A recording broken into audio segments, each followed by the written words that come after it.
Bonjour, bienvenue sur Radio Sensation. Vous vous posez souvent la question, ai-je le droit de faire ceci? Ai-je le droit de faire cela?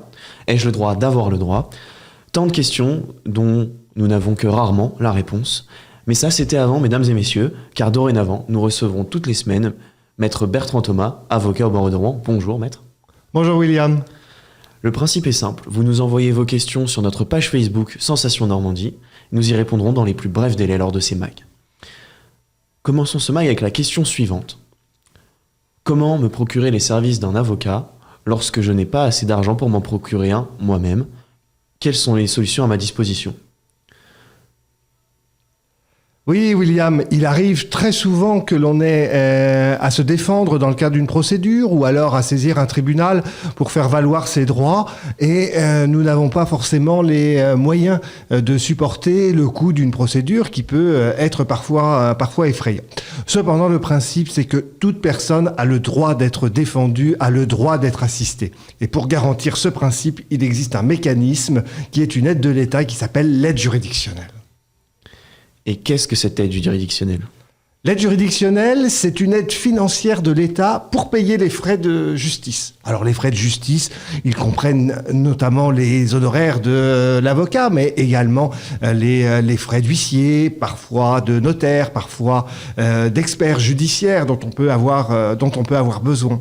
Et l'aide juridictionnelle, elle peut être ou totale ou partielle. Si elle est totale, l'État prend en charge l'intégralité des frais de procédure. Si jamais elle est partielle, il en reste une partie à la charge du justiciable.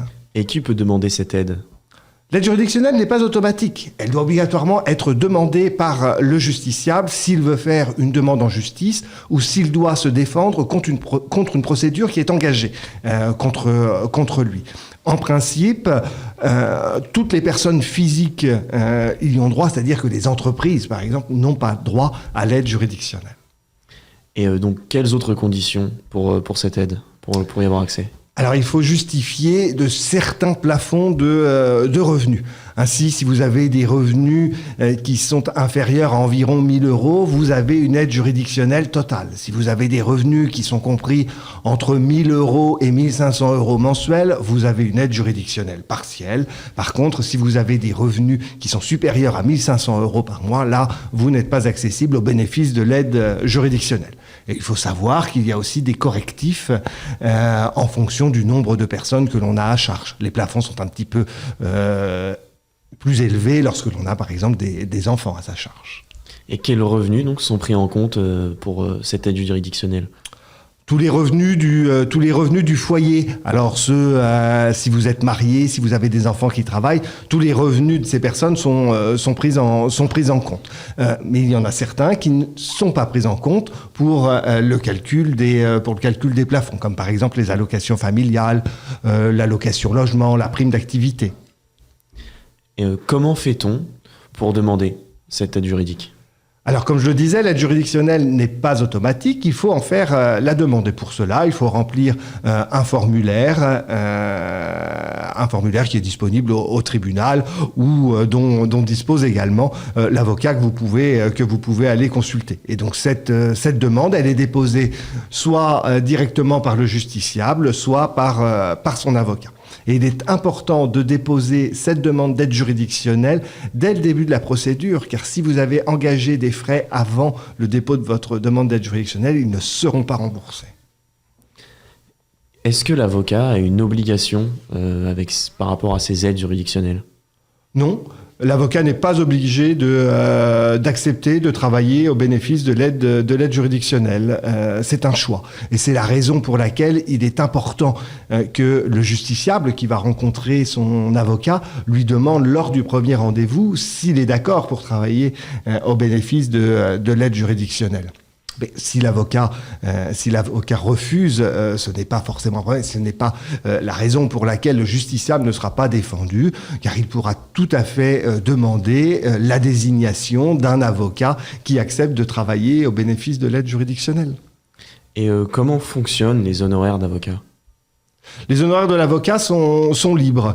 Ils sont fixés par chaque avocat en fonction de la complexité de l'affaire, en fonction des diligences qu'il y aura à accomplir pour mener une procédure à bien, en fonction de l'état de fortune aussi du justiciable qui vient le rencontrer.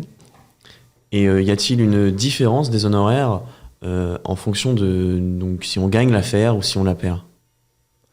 Non, il n'y a pas de différence dans la mesure où, en France, ce qu'on appelle le pacte de quota litis est interdit. C'est-à-dire que on ne peut pas fixer ses honoraires uniquement en fonction du résultat qui est obtenu dans le cadre de la procédure engagée. Ce qui n'est pas le cas dans tous les pays, donc. Ce n'est pas le cas dans tous les pays. Et au-delà de cela, donc, se procurer un avocat, y a-t-il autre raison qu'un litige particulier pour s'en procurer un avocat? Non, l'avocat n'intervient pas forcément quand le litige est né. Il arrive que l'avocat soit consulté pour donner des conseils, justement pour éviter la naissance d'un litige de difficultés antérieures.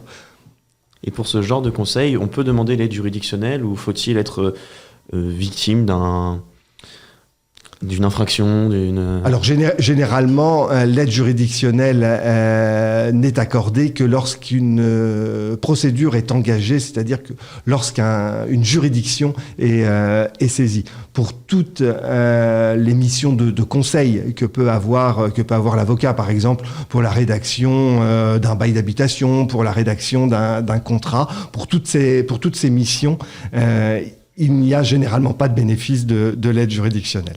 Et quand on parle d'aide juridictionnelle, on parle également de frais de notaire ou ce genre de choses n'existe que pour les frais d'avocat? Ça n'existe que pour les frais d'avocat.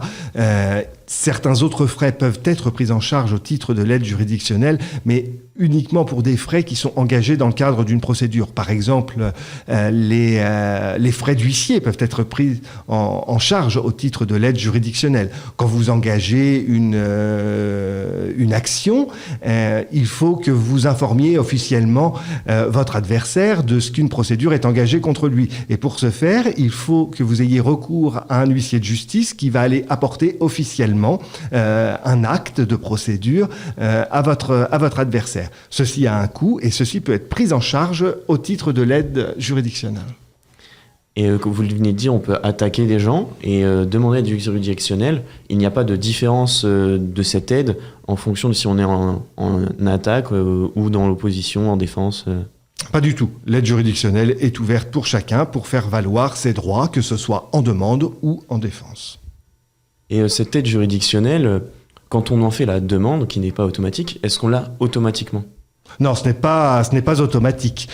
Je vous ai indiqué les conditions de ressources qui existaient, mais il faut savoir également qu'il y a des dispositifs que nous appelons la protection juridique, qui est un système d'assurance pour permettre de garantir les frais de justice. Et si jamais vous bénéficiez d'une assistance d'un contrat de protection juridique qui est une assurance, c'est alors votre assureur qui devra prendre en charge les frais de justice, et l'État refusera de les prendre si vous avez souscrit un tel contrat. Et tout le monde peut se doter d'une protection juridique auprès d'un assureur? Oui, tout le monde peut bénéficier d'un contrat de protection juridique. Généralement, c'est une clause d'un contrat ou d'habitation ou d'assurance automobile, voire un service attaché au service d'une carte bancaire. Donc chacun peut y accéder pour un coût qui est relativement modéré et qui peut s'avérer relativement utile à certaines occasions, notamment en droit de la construction, lorsqu'il y a des malfaçons sur un immeuble et que vous êtes obligé d'avoir recours à un expert judiciaire. Là, les frais peuvent monter très très vite et donc il est important de se protéger et de s'assurer contre ces risques. Merci, Maître Bertrand Thomas, avocat au barreau de Rouen, d'avoir répondu à nos questions. Je vous en prie. N'hésitez pas, vous aussi, à nous envoyer vos questions sur la page Facebook Radio Sensation Normandie. Maître Bertrand Thomas se fera un plaisir d'y répondre. Vous pourrez retrouver ce mag sur notre site radiosensation.fr et celui-ci et beaucoup d'autres sur nos réseaux sociaux, notamment notre page Facebook Sensation Normandie. En attendant la semaine prochaine, merci de rester fidèle à nos programmes.